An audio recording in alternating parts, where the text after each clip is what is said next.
Maswerteng hapon po mga ka-STL natin sa Rizal. Narito na po ang mga numerong nanalo sa STL Rizal ngayong hapon ito.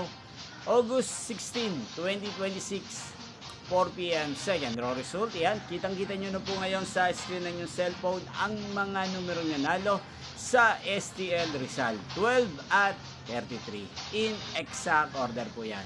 At kung maswerte namang natayaan nyo po ang mga numero niyan kanina, congrats po sa inyo. Ano nga bang magandang numero ngayong araw na to sa STL Rizal? Para po sa akin, ang kursunado ko pong mga numero ngayong araw na to, numero 11 at numero 6. Unang kombinasyon. At ang pangalawang kombinasyon na bet ko sa Rizal ay numero 8 at numero 20. Sanang mga yan ay manalo po sa third draw, malin man po sa dalawang kombinasyon na binigay ko ngayon. Inyo pong napanood ang resulta ng STL Rizal sa channel na to, Roderick Hernandez TV. Muli nyo pong mapapanood ang resulta nito para sa third draw mamayang 8:45 p.m. dito po sa channel na to. Thank you for watching.